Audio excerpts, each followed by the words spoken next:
여러분 어떤 그 작품이든지 그냥 나오는 법이 여러분 없어요. 그죠?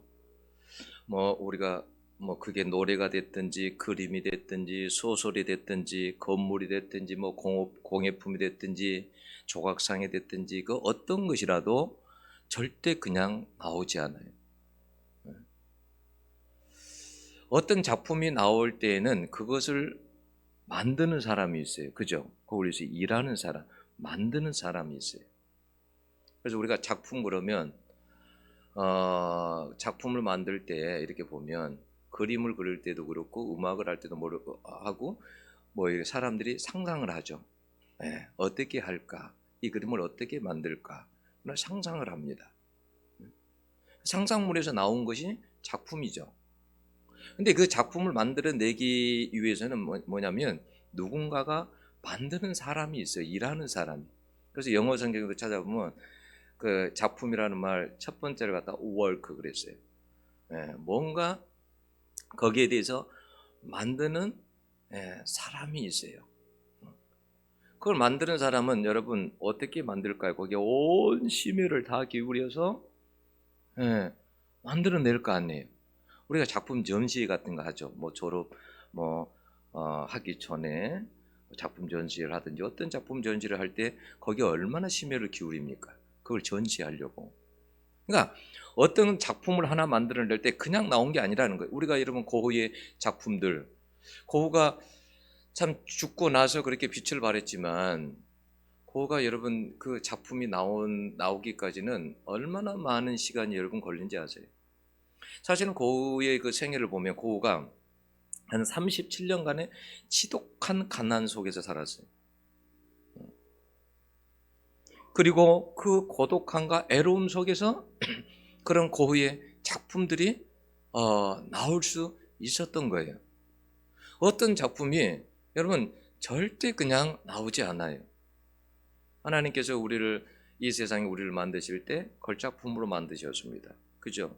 아주 특별하고 스페셜하고 아주 독특한 그러한 작품으로 우리를 만드셨어요.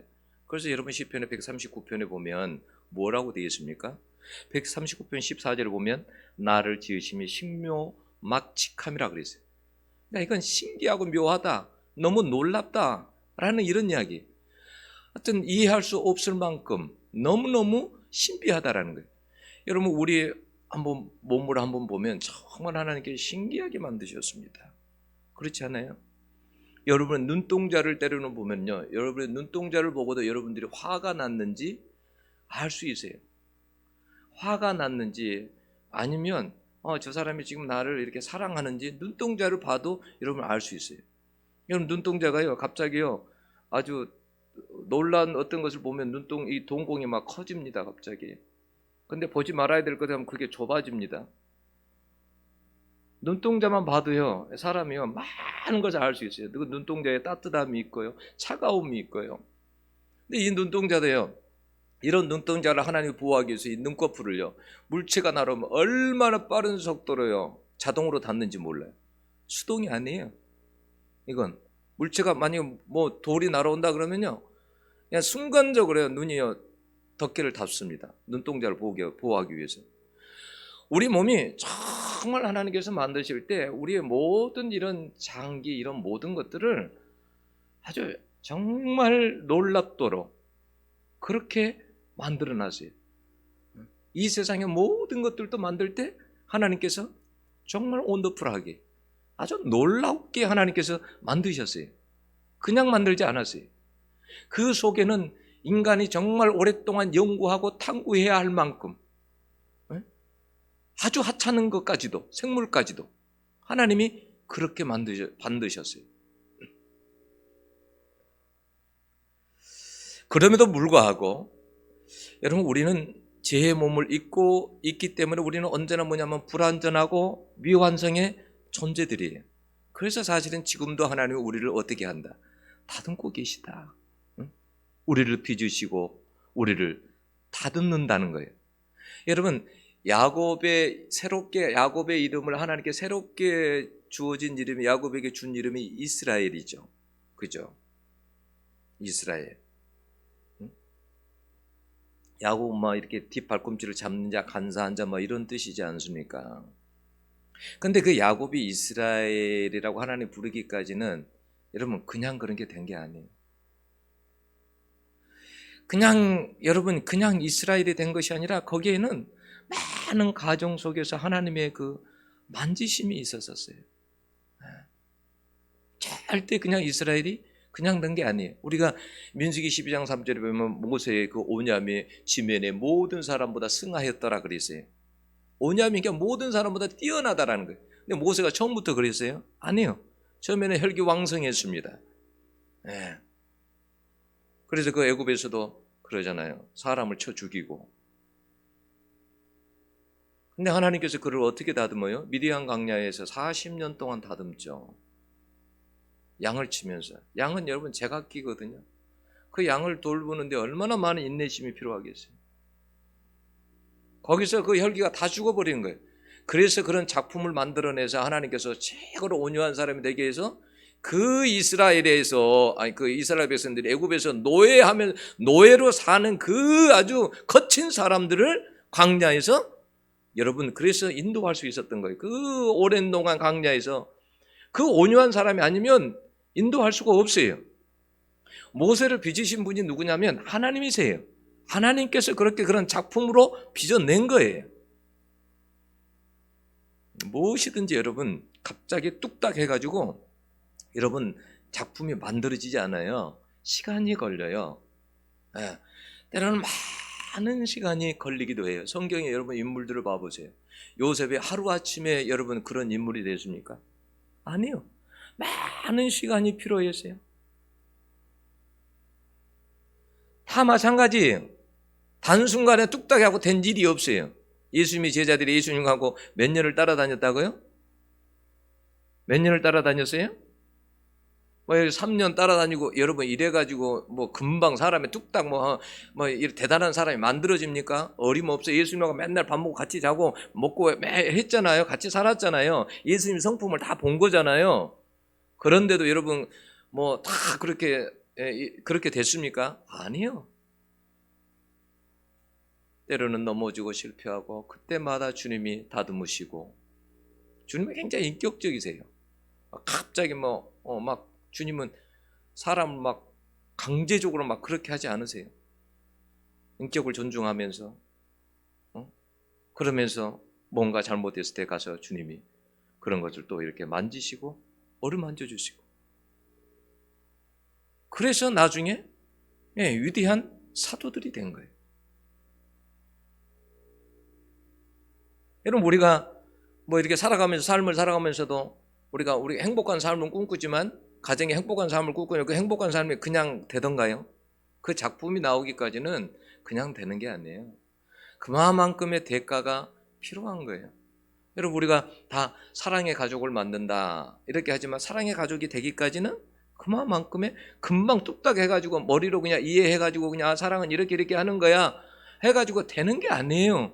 그게 삶 자체가 우리가 그렇게 간단하지 않아요. 여러분 우리가 신앙 자체도 내 마음대로 그래 내가 믿음을 좋게 하려면 이렇게 해야지 해가지고 금방 뚝딱 되던가요? 천만의 말씀이. 그래서 결혼할 때 그런 거에 속으면 안 돼. 절대. 그건 많은 시간이 필요한 거예요. 어느 정도 그런 단계에 올라오기까지는 정말 많은 시간이 필요한 거예요. 어떨 때는 하나님을 잘 믿지 못하는 사람이 1년, 2년, 3년 그러다가 나중에 믿음이 생기게 되고 또 하늘에 대한 소망도 없는 사람이 나중에 믿다 보니까 또 하늘에 소망도 가지게 되고 그러는 것이지 어느 날 갑자기 뚝딱 되는 게 절대 아니에요.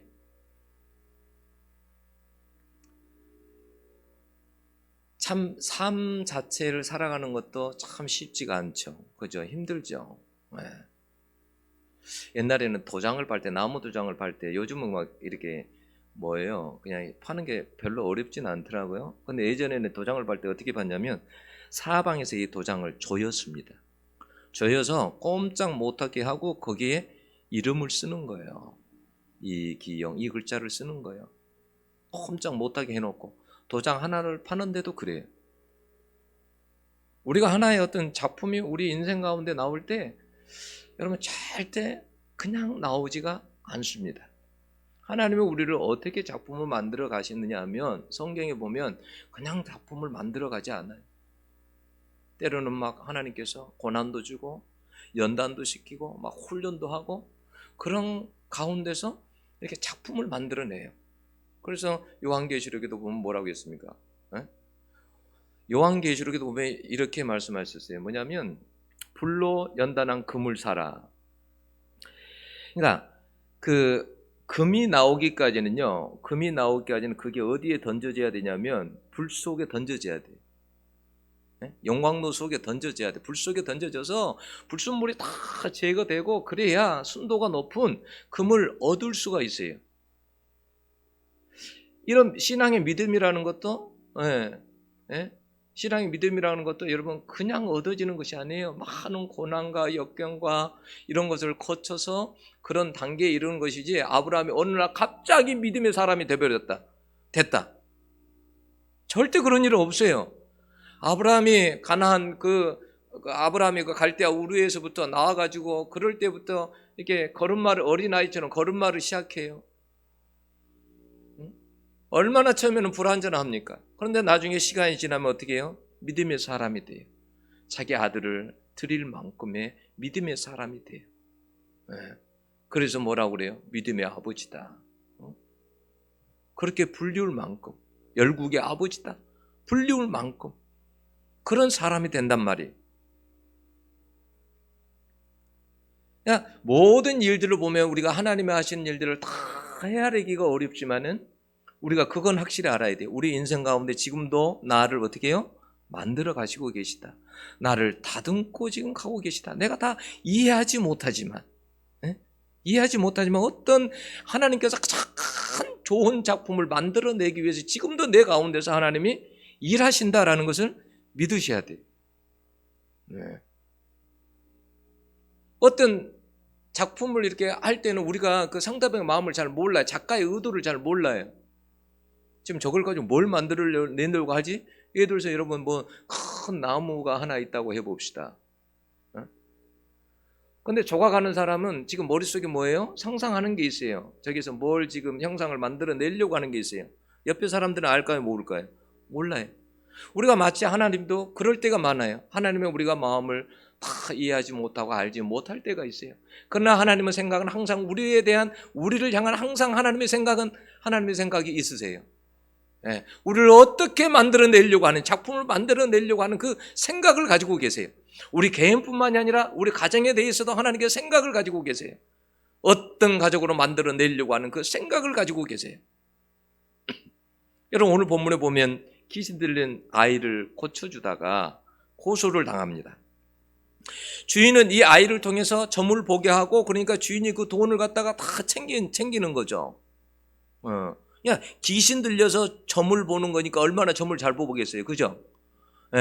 그래서 여러분 점집에 가면 용한 점집이 있어요. 그죠? 용한 점집이 있어요. 이런 점집들은 뭐냐면 귀신이 그렇게 하지 않으면 용한 점집이 될 수가 없어요. 귀신이 다 가르쳐 주는 거예요. 이게 요즘은 참 너무 안타깝더라고. 탤런트 하다가 운동선수 하다가 어린 아이들까지 다 점쟁이 무당이 되는 거예요. 귀신 들려가지고 너무 안타까워요. 좀 도와주고는 싶은데 누가 저를 찾아와서 저 아이 좀 도와주세요 하면 좀 주겠는데 너무 안타까워요. 점을 쳐 어린아이 조그만 애들이 점을 쳐. 작두를 타고 그러고 점을 쳐. 얼마나 돈을 많이 벌었겠어요 주인이. 그런데 바울이 전도하다가 그 귀신 들린 아이를 만나서 귀신을 내쫓고 나니까 그게 능력이 없어져 버린 거예요. 애가 온전하게 돼버린 거예요. 돈벌이를 할 수 없는 거예요. 아니 내가 어떻게 사냐? 그래서 어떻게 바울을 고소해버린 거예요. 바울이 끌려간 거죠. 가서 끌려가가지고 벌거벗은 채로 얼마나 맞았는지 몰라요. 좋은 일을 했는데 하나님 일을 했는데 왜 이런 일을 당해야 될까? 여러분 그 순간에 이해가 잘 안 되죠. 여러분 고소를 당하고 재판 절차도 밟지 않는 상태에서 매를 죽도록 여러분 맞았으니 얼마나 사실 억울해요. 바울은 로마 시민권도 가지고 있었죠. 로마 시민권도 가지고 있었기 때문에 로마 법에 의해서 절차에 따라서 여러분 재판을 해야 되는 거예요. 그런데 그런 재판 과정 이런 거 다 일체 없이 어떻게 해요? 죽도록 맞아서 그냥 감옥에 깊은 곳에 던져버린 거잖아요. 자꾸 채워버린 거잖아요. 얼마나 생각하면 억울하냐라는 거예요. 그건 참 이상한 것은 뭐냐면 바울이 거기에 대해서 내가 로마 시민권을 가졌다 이런 이야기 안 해. 침묵해요. 그걸 가지면 꼼짝 못할 텐데 말하지 않아요. 여러분 왜 그랬을까요? 왜 바울이 그렇게 말하지 않았을까요? 자기 내가 로마 시민권을 가지고 있다 그러면 다 벌벌벌 떨 텐데 왜 그 말을 하지 않았을까요?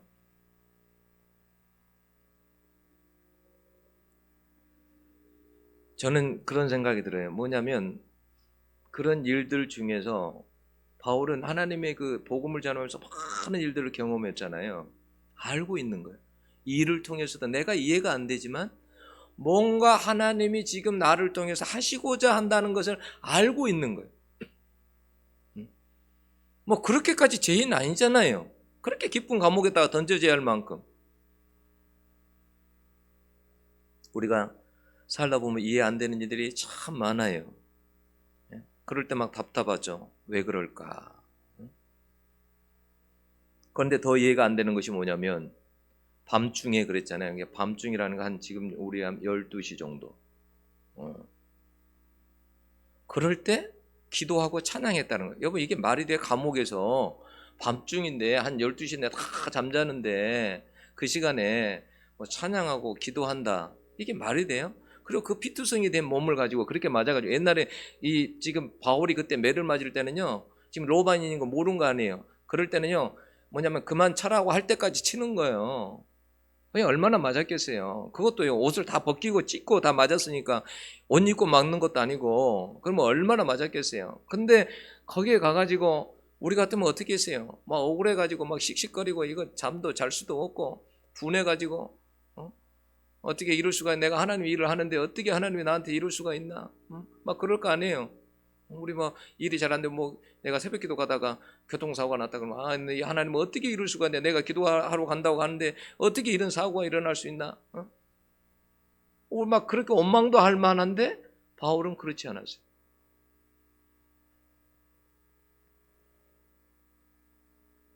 바울은 그럼 불평하지 않았어요. 하나님 제가 언제 이곳으로 온다고 했습니까? 하나님이 인도에서 왔는데 왜 이런 일을 당해야 됩니까?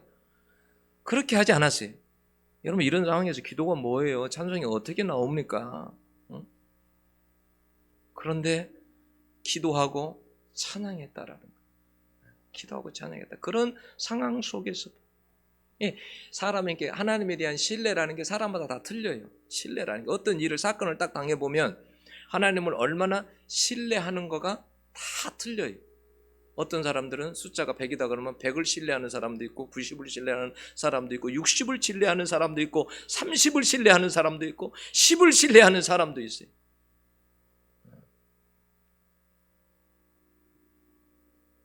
여러분 하나님의 일을 하다 보면 사단의 강력한 공격들이 있어요. 바울이 아시아로 가고 싶어 했죠. 그리고 막 아시아로 가고 싶어 하나님께 기도를 했어요.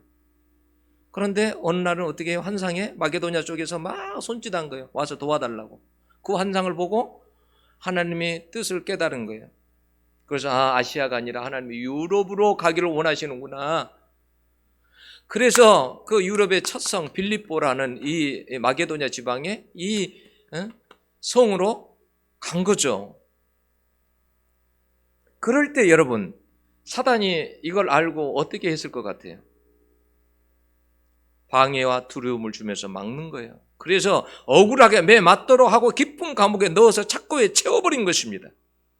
이젠 끝난 거잖아요. 사단이 얼마나 좋아했겠어요. 여러분 우리가 신앙생활하면 여기서 무너진 사람들이 정말 많아요. 이런 순간에서 무너진 사람들이 너무 많아요. 사단이 여러분 가장 보편적으로 사용하는 방법이 뭐냐면 사람에게 두려움을 주고 일을 잘 풀리지 않게 얽히게 만들어 버리는 거예요. 그러면 그런 데서 사람이 뭐냐면 사람이 절망에서 주저앉거나 하나님을 막 의심하게 돼요. 하나님이 정말 살아계시다면 나에게 어떻게 이런 일들이 일어날 수 있을까? 그러면 사단은 옆에서 막 부추기죠. 그때에 담대하게 선포하고 믿음 가운데 서면 있잖아요. 오히려 사단이 두려워서 막 떠옵니다. 성령, 그리고 언제나 여러분 이걸 아셔야 돼. 항상 사단도 일하지만 누구도 일할까요? 하나님도 일하십니다. 성령도 일하세요. 늘 언제나. 그러니까 사단이 방해한다고 해서 하나님의 일이 안 이루어지고 이런 건 아니에요. 단지 사람이 포기해서 하나님을 더 이상 신뢰하지 못해서 그 일이 이루어지지 못하는 것이지, 하나님은 여전히 어떤 상황 속에서도 여러분 일하십니다. 여러분 코로나가 오니까 어떤 상황들이 일어납니까? 정말 어려워집니다. 힘들어져요. 옛날에는 이중직이라는 걸, 교육자들이 이중직이라는 것을 허용을 안 했어요. 근데 요즘은 이제 거의 다 교단들 측에서 이중직을 허용을 했어요. 허용. 왜요? 너무나 많은 교육자들이 밖에 가서 일을 하니까, 도저히 살기가 어려우니까 밖에 나가서 일을 하는 거예요. 그런 소식들이 계속 들려오는 거예요. 힘들죠. 힘들어지죠. 마음속에 불안도 오고 막 두려움도 옵니다. 그래서 코로나가 오니까 코로나 때문에도 교인들도 두려워서 못 나와요. 교회 가면 혹시 전염되지 않을까 두려운 거예요. 이런 단계까지 오면, 그래서 거기서 더 내려가면 우리는 실패하게 되죠. 근데 이것을 믿음으로 뛰어 우리가 넘을 수 있어야 돼요. 이런 것을 뭐라 하면, 그냥 우리가 영적 전쟁 이런 것을 특별하게 생각할 필요가 없어요. 이런 것이 영적 전쟁이에요. 이런 영적 전쟁에서 이길 수 있어야 돼요. 여러분 생각해 보세요. 자, 피투성이가 된 상황에서 어떻게 기도하고 찬양할 수 있느냐라는 거예요. 여러분들이 만약에 우리가 요 정도가 된다라고 한다면 반드시 영적으로 저는 승리하리라 믿습니다. 요 정도가 되면. 40일 기도가 어젠가로 이제 제가 끝났어요. 근데 마음이 안 편한 거예요. 기도를 전심으로 못했다라는 것 때문에 마음이 안 편한 거예요. 그래서 제 마음속에 이건 없는 거예요. 처음부터 다시 기도 시간을 더 늘리자. 다시 머리도 깎을까도 생각해 봤는데 이런 생각도 좀 해봤는데, 머리를 깎으면 다른 데 안 나가게 되겠지? 그러면 여기 앉아서 이렇게 기도하게 되겠지? 이런 생각도 좀 해봤거든요. 미는 것은 아무것도 아닌 것 같은데, 그냥 또 뭐 방송에 나오면 또 머리 깎고 나오고 이러면 또 좀 그런 것 같아요. 그래서 근데 막 마음은 양해가 안 차요. 그래서 이건 다시다. 내 기도가 너무 미흡하다. 그래서 전도지도 다시 제가 찍었어요. 이렇게 명함을 뒤에, 앞에는 이름하고 뒤에는 이제 예수 믿으면 좋은 이유 7가지 해가지고 이렇게 제가 찍었어요. 그래서 전도하고 기도하고 계속 그렇게 해야 되겠다, 이런 생각이 들어요. 그 피투성이가 된 상황 속에서 기도하고 찬양할 때 어떤 일이 일어났냐면 26절에 보면 이렇게 그렇게 나와요. 접속이죠. 그러니까 연결되는 거죠. 이거하고 앞에 거하고 연결된 거죠. 이에 호련히 큰 지진이 나서 옥토가 움직이고 문이 곧 다 열리며 모든 사람의 매인 것이 다 벗어진지라 그랬어요. 그런 상황을 뛰어넘어 기도하고 찬양했더니 뭐가 일어났다고요?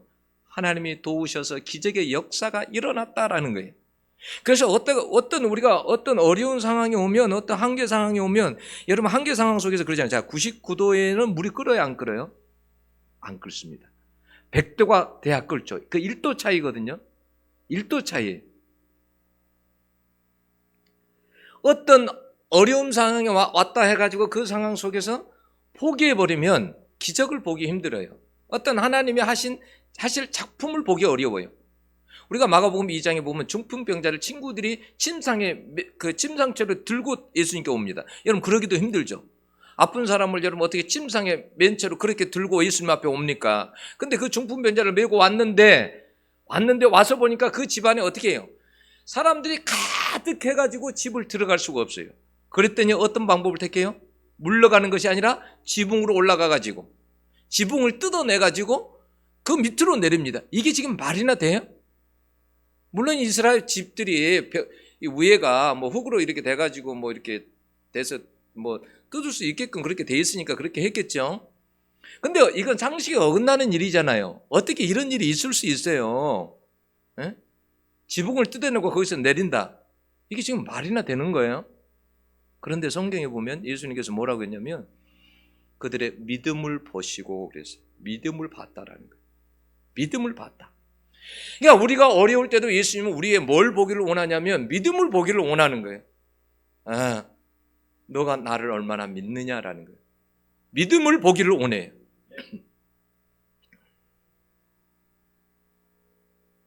하나님의 바울과 실라에게서 무엇을 본 거예요? 믿음을 본 거예요. 다른 사람들 같은 이런 상황이 되면 포기하고 하나님 원망하는데 기도하고 찬양하는 거예요. 하나님은 믿음을 보일 때 기적의 작품을 만들어내요. 이런 사람들을요, 사단도 어떻게 해 볼 수가 없어요. 사단의 공격이 통하지 않아요. 이걸 넘어서면 하나님의 작품이 여러분 나옵니다. 네. 여러분, 사단이 우리를 얼마나 잘 아는지 몰라. 우리의 마음까지 다 읽어요. 얘는 어느 정도 되면 이 정도 가면 얘는 포기하거든. 이런 것까지 다 알고 있어요. 입력이 돼 갖고 있어요. 다 알고 있어요. 사단이. 우리 개인에 대해서 얼마나 잘 아는지 몰라. 마음까지도.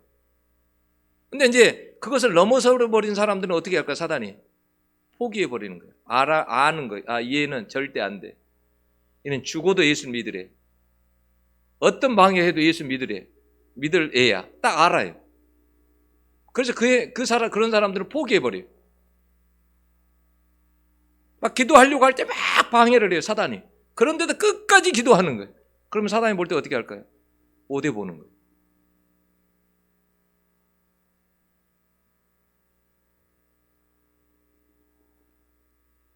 지진이 나고 감옥이 흔들리고 감옥의 문들이 열리고 죄수들을 묶어둔 것들이 다 벗어져 버리니까 간수가 막 놀라가지고 칼로 자살을 하려고 하는 거예요. 그럴 때 바울이 소리를 지릅니다. 멈추시오. 우리가 다 지금 도망가지 않으니까 걱정하지 말고 멈추시오. 멈춰라.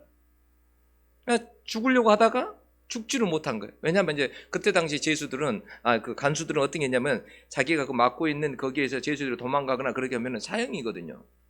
책임이 있는 거거든. 그러니까 그냥 그렇게 해서 죽는 게 낫겠다라고 생각을 한 거죠. 너무 놀라가지고 벌벌 떠면서 나중에 바울 앞에 엎드립니다. 그리고 나중에 뭐라고 합니까? 선생들아, 내가 어떻게 하여야 구원을 얻으리까? 이렇게 말합니다. 그때 바울이요, 뭐라고 합니까? 주 예수를 믿으라. 그리하면 너와 내 집이 구원을 얻으리라. 이렇게 말합니다. 그리고 난 이후에 여러분 그날 밤에 무슨 일이 일어났어요? 간수가 이 사람들을 자기 집으로 데리고 간 거예요. 맞은 자리를 상처의 부위를 다 씻겨주고 싸매주고, 그리고 그날 그 식구들이 다 모여서 세례를 받고 하나님을 믿는 기적의 역사가 여러분 일어났어요. 여러분 만약에 간수에게 이런 일이 일어나지 않았으면 그 사람이 예수를 쉽게 믿었을까요? 아니요. 그런 일이 일어나지 않았으면 아마 예수를 안 믿었을 것입니다. 여러분 한 가정이 예수를 믿게 된 것은 하나님의 역사요, 하나님의 여러분 작품이라는 걸 아셔야 돼요. 네.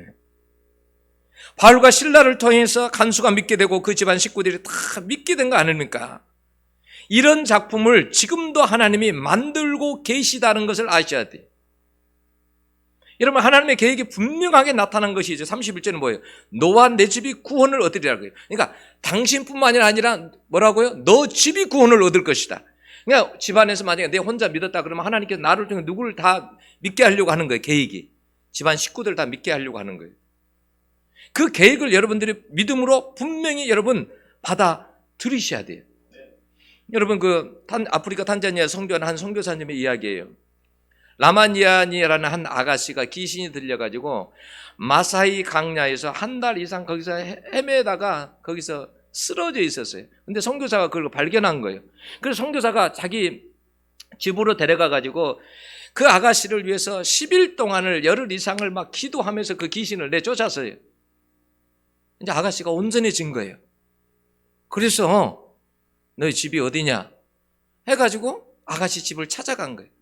아가씨 집을 찾아갔더니 거기에 찾아가니까 온 가족이 병마에 다 시달리고 있었어요. 그래서 그 선교사님 예수 이름으로 맨날 며칠을 기도하면서 그 가족들이 병마에서 회복될 수 있었어요. 그랬더니 어떤 역사가 일어나면 그 가족들이 예수를 믿는 역사가 일어났습니다. 그 가족들이 다 믿게 된 거예요. 근데 그 소식이 이웃 마을까지 그게 소식이 들린 거예요. 그래서 그 이웃 마을에서도 믿는 역사들이 일어난 거예요. 우리 집 좀 와주세요. 하나님의 계획은 뭐냐면 여러분 한 사람을 통해서 나만을 위해서 구원하려고 하는 것이 아니라 나를 통해서 우리 온 가족까지도 구원하시려고 하는 것이 하나님의 계획이에요. 여러분 하나님께 물어보세요. 거짓말인가? 참말이에요. 나를 통해서 다른 사람을 구원하시려고 하는 게 하나님의 여러분 계획이에요. 네. 우리가 뭐 애정론 그러니까 애정론 누구를 택겠다 안 택겠다 해가지고 뭐 어떤 사람 안 택겠다니 기분 나빠하는데 여러분 십자가에 예수님이 죽으실 때 내가 대한민국의 사람만을 위해서 죽노라 이런 적 있어요? 모든 사람을 위해서 죽은 거예요. 모든 사람이 구원받기를 위해서 죽은 것이지. 불평할 필요가 없어요. 내 고집 때문에 안 믿는 것이고 그러는 것이지. 이미 하나님께 예수님께 믿을 수 있는 길을 다 열어놓은 거예요. 누구든지 구원받을 수 있도록. 예수만 믿으면. 그런데 여러분 다 그냥 믿게 되느냐? 그게 아니에요. 32절은 뭐라고 그래 있어요? 모든 사람에게 전하더라 그래서 복음을 전했다라는 거예요. 말씀을 전했다라는 거예요. 여러분 아무리 하나님께서 어떤 계획을 가지고 있어도 내가 전하지 않으면 믿는 역사가 여러분 일어나지 않는다는 것을 아셔야 돼요. 하나님이 어떤 계획을 가지고 계셔도 내가 그것을 여러분 중간에서 내가 어떤 걸 전하지 않으면 믿는 역사가 없어요. 그러니까 하나님께서 영혼들을 구원하기를 원하는데 내가 전도하지 않으면 어떻게 할까요? 믿는 역사가 안 일어나죠. 내가 매개체가 돼서 내가 전도를 해야 믿는 역사가 일어나는 거예요. 네. 그래서 로마 10장 14절에 뭐라고 했습니까? 듣지 못한 일을 어찌 믿으리요? 전파하는 자가 없이 어찌 들으리요? 그랬어요. 어떻게 여러분 그러니까 전파하는 자가 없는데 어떻게 여러분 누가 듣고 어떻게 믿을 사람이 있느냐라는 거예요. 누군가가 여러분 전하는 사람이 있어야 믿는 사람이 있는 거 아니에요? 듣는 사람이 있는 것이고 예수 예자 한 번도 들어보지 못했는데 누군가 말한 적이 없어요. 오늘부터는 그런 생각하셔야 돼요. 내 가까이 있는 사람들에게 어떻게 예수를 전할까? 어떻게 복음을 전할까? 그것 가지고 기도하셔야 돼요. 어떻게 하면 내가 예수를 전할 수 있을까? 복음을 전할 수 있을까? 그걸 가지고 하나님 앞에 지혜를 달라고 하나님 앞에 기도해야 돼요. 어떤 사람들은 한 영혼을 구원하기 위해서요. 미장원에 가서요. 돈도 안 받고요. 하루 종일 일을 해요. 도와줘요. 그 원장 데리고 올라오고 교회 복음 전하려고 기회를 잡으려고 하나님께 기도하면 하나님이 지혜를 주십니다. 지혜를 줘요. 우리가 안 하려고 하니까 그러는 것이지 영혼에 대한 항상 우리에게 하나님의 구령의 열정을 주시옵소서. 그 사모함을 주시옵소서라고 기도하면 성령께서 우리에게 지혜를 주십니다. 할 수 있게 하십니다. 왜냐하면 처음에만 두려워요. 제가 전도해 보니까 그래요. 나중에 이게 이제 어느 정도 되잖아요. 그러면요, 제가 저 안에 이런 이야기 한 적이 있어요. 나는 뱀이 안 무서워. 그랬어요. 옛날에 제가 뱀을 얼마나 무서워하는지 아세요? 속골을 먹이러 가면 산에 가면 뭐에서 스르륵 소리가 나면 죽으라고 해가지고 바위 위로 올라가요. 그래가지고 한참 있다가 내려오고 그랬었어요. 그렇게 제가 겁이 많아요. 제가 전설의 고향을 보고 뱀 막 그때 막 그런 거 뱀이 막 변하고 사람이 되고 막 뭐가 되고 그러잖아요. 그런 거 보고 얼마나 무서웠는지요. 제가 산에 가가지고 풀을 베어놓고 거기에 이렇게 딱 풀을 이렇게 일으키니까 무서워가지고 손으로 못하고 대나무로 이렇게 큰 작더기로 이렇게 열어보고 이제 풀을 걷는 거예요. 그래서 열어보니까 두 마리가 쑥 내밀더라고요. 그래서 그냥 야구방망이 휘두르듯이 쫙 휘둘렀는데 한 마리는 죽었는데 한 마리는 분명히 죽어 시체를 찾았는데 한 마리는 못 찾겠어요. 이놈 못 잡으면 오늘쯤 큰탈 난다. 이거 전설의 고향이 나타나는데 그래서 그놈 잡으려고 사방을 다 뒤져도 아무리 뒤져도 없는 거예요. 그날 저녁에 어떻게 했을까요? 그 뱀이 나타날까 봐서 문고리 수저로 다 이렇게 걸고 잠그고 밑에 문틈에 수건으로 거기에 쫙 집어넣고 그 사이에 못 들어오도록 그렇게 겁이 많았단 말이에요. 그렇게. 그런데 어느 날 제가 그 땔감을 하고 집에로 왔는데 막 배고픈 때인데 맛있는 냄새가 나는 거예요. 막 갈치 같은 거 막 굽는 냄새가 나는 거예요. 그래서 형 이게 뭐야 그랬더니 맛있는 고기야. 그래서 그냥 맛있는 고기라고 해서 정신없게 먹었어요. 먹고 났더니 웃으면서 형이 씩 웃으더니 그래요. 그거 뭔 고기인지 무슨 고기인지 아냐 그래서 모르는데 그랬더니 이거 뱀고기야 그러더라고요. 으악! 막 가슴 막 토하고 막 다 토해나가 막 으악 막 형한테 막 어떻게 그럴 수 있냐고 말이지. 어떻게 뱀고기를 먹일 수 있냐고 막. 근데 나중에 이제 며칠 지나고 나니까 그 고기가 굉장히 맛있었던 것 같아요. 너무 맛있는 거예요. 그 뱀고기가 정말 맛있었어요. 쫄깃쫄깃하고 너무 맛있는 거예요. 뱀을 한번 잡아볼까? 그래서 이제 뱀 잡으러 간 거예요. 그래서 이제 독사도 잡고 뭐 이렇게 뭐 꽃뱀도 잡고 잡아가지고 이제는 이렇게 해가지고 이제 그 뱀이 겉에만 징그럽지 이게 머리에서부터 쫙 벗겨내면 그냥 하얗게 그냥 쫙 나오면 깨끗하거든요. 그걸 이제 해가지고 구워 먹는 거예요. 구워 먹었더니 너무 맛있는 거야. 그들부터 계속 뱀만 잡으러 가는 거예요. 이제 뱀이 어디 있냐? 뱀이 안 무서워지더라고. 뱀이 안 무서워져. 그 뒤로부터는. 그러고 나니까 안 무서워져.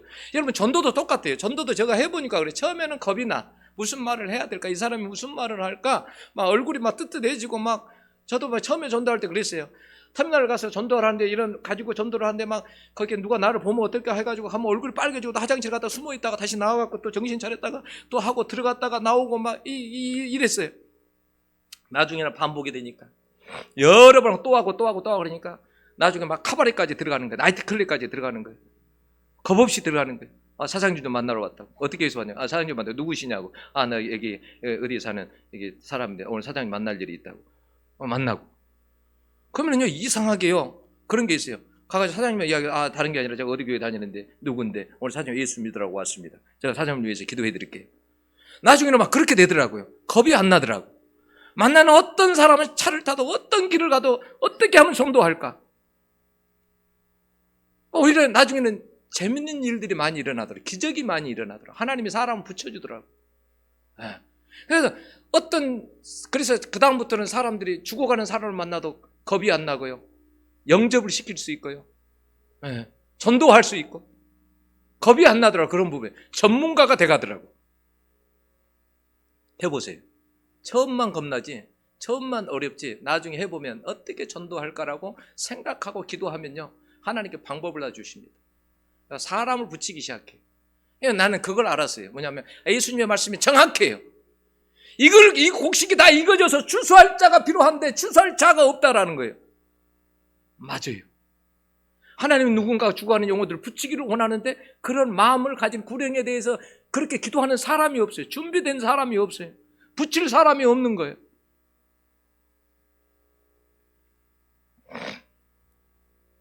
해보세요. 하나님의 계획이 있어요. 가까운 데서부터 해보세요. 여러분 가정 식구들에게서부터 해보세요. 하나님이 분명히 계획하시면 어떤 작품을 만들어냅니다. 만들어내요.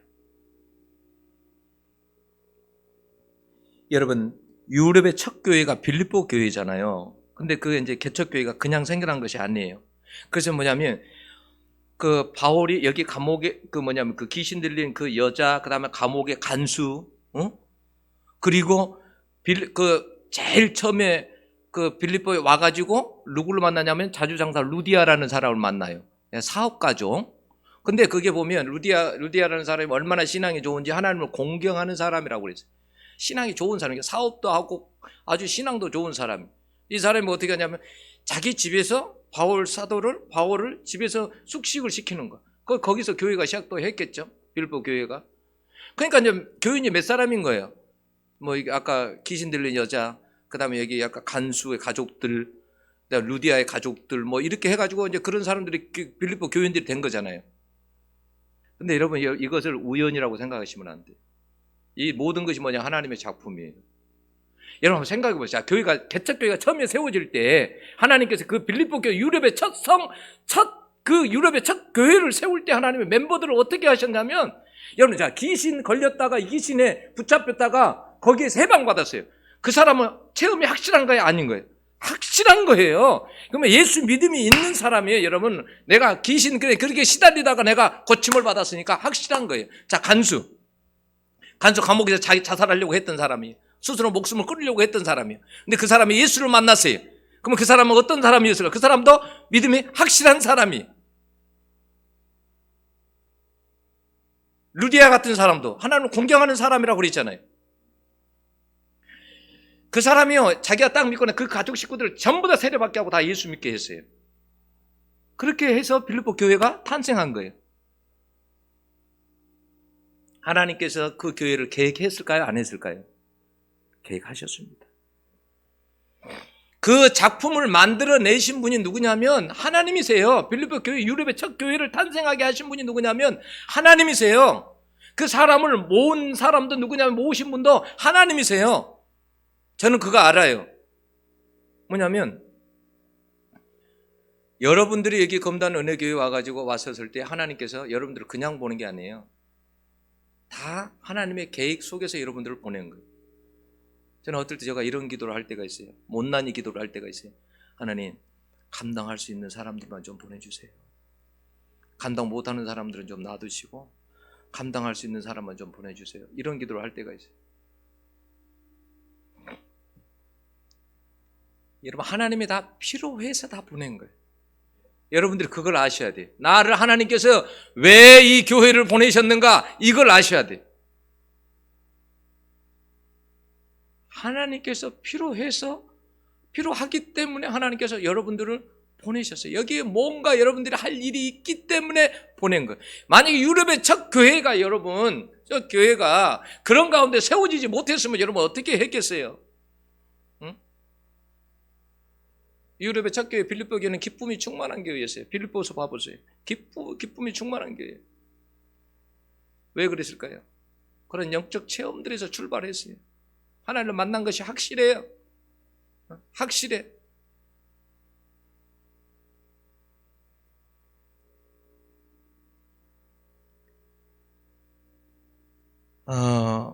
여러분, 우리가 가정의 달이죠.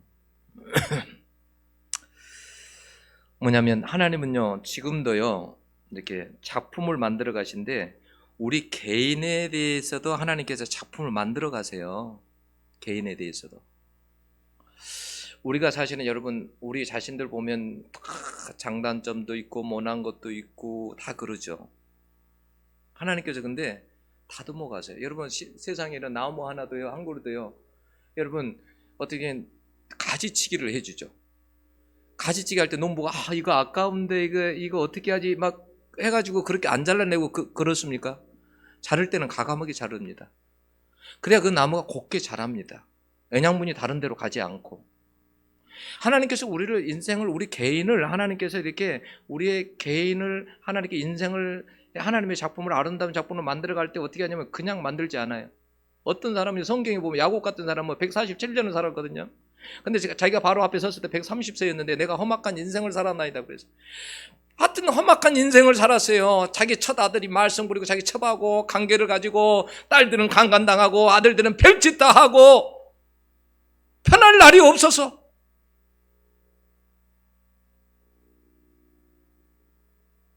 팔려나가고 자기 아들이 팔려나가고, 응?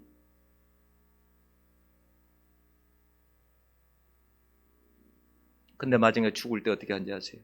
자기 아들들을 다 축복하고 죽습니다. 영적인 거장이 되어서 그렇게 해서 죽습니다. 하나님 우리를 만들어갈 때요, 여러분, 우리가 때로는 하나님 우리를 다루실 때 우리에게 삶의 어떤 아픔들이 있어요. 힘듦이 있고 아픔들이 있어요. 다듬으실 때 여러분 생각해 보세요. 자, 우리 속에 내 속에 교만이 있다고 생각해 보세요. 그 교만을 다룰 때 우리가 얼마나 아프겠어요.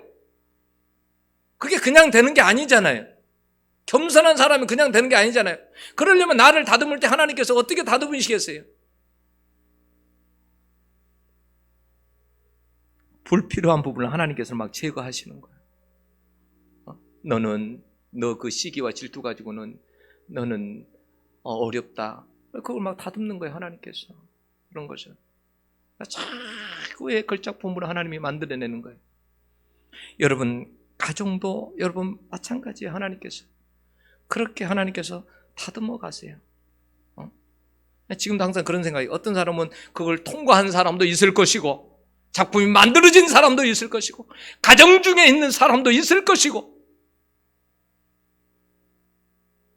그 순복음 대구교회 이건호 목사님이 계십니다. 이분은 이제 뭐냐면 4살 때 어머니가 돌아가셨답니다. 그래서 이제 10살 때 새 어머니를 얻은 거예요. 근데 이제 그 새 어머니가 얼마나 힘들게 했는지, 아버지가 딱 출근하고 나면 막 막 걸레통 같은 걸로 막 머리를 때리고 막 말도 할 수 없는 그런 막 핍박들을 받고 막 산 거예요.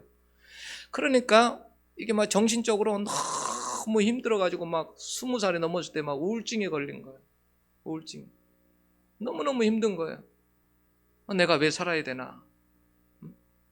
항상 다른 생각하고. 어느 날 자기 안에 소름이 폭발쳐 올라서 하나님 앞에 막 그 상처가 너무 괴롭고 힘들어서 막 통곡하고 울었답니다. 근데 그때 하나님의 음성을 들었대요. 2번. 건호야, 건호야 이름을 부르더래요. 그래서 하나님 물으시더래요. 너희 어머니가 너를 왜 때리는 줄 아느냐? 그래서 그때 우리 어머니가 못된 경상도 여자니까요. 그랬대. 아니다. 너희 어머니도 상처가 많아서 그렇다. 근데 이제 어머니가 순간적으로 영화 스크린에 지나가처럼 어머니의 그 생이 싹 지나가더랍니다. 자기 앞에. 그 새 어머니가 있었던 남편이 바람 피워가지고 해갖고 이혼하고, 그리고 자식들 셋을 키우다가 얼마나 힘들게 키웠겠어요. 거기에다가 이제 또 자기 집 식구들 셋이니까 6명을 키우는데 얼마나 힘들었겠어요. 그 어머니의 저기가 이제 그 삶이 이렇게 싹 지나가더랍니다. 그러면서 뭐냐면 어머니가 그 새 어머니가 불쌍한 생각이 들더랍니다. 그런데 그때 뭐냐면 자기에서 고구마 같은 것이 입에서 쑥쑥 2번을 빠져나가더래. 악한 영이 빠져나가는 거거든. 그게 2번을 빠져나가더래. 그러고 나니까 자기 마음속에 굉장히 평안하더래요. 마음이 너무너무 평안하더래요. 자기가 미국에 한 번은 이제 유학을 갔을 때는 그 옆집에 미국인은 그렇게 미국인 가정을 보면 그렇게 행복하더래요. 그렇게 행복하게 살더래요. 전도사님 집인데 너무 행복하게 살더래요. 근데 자기 집은 항상 다투는 거예요.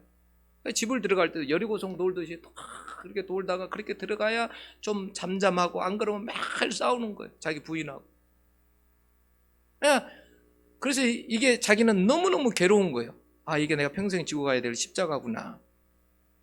근데 어느 날 기도하는데 하나님께서 뭐냐면 이것은 영적 싸움으로 해서 물리쳐야 된다라는 것을 가르쳐 주시면서 이 구절을 생각나게 하셨는데, 뭐냐면 마가복음 9장 29절에 이르시되 기도 외에 다른 곳으로는 이런 종류가 나갈 수 없느니라라는 이 말씀을 주신 거예요.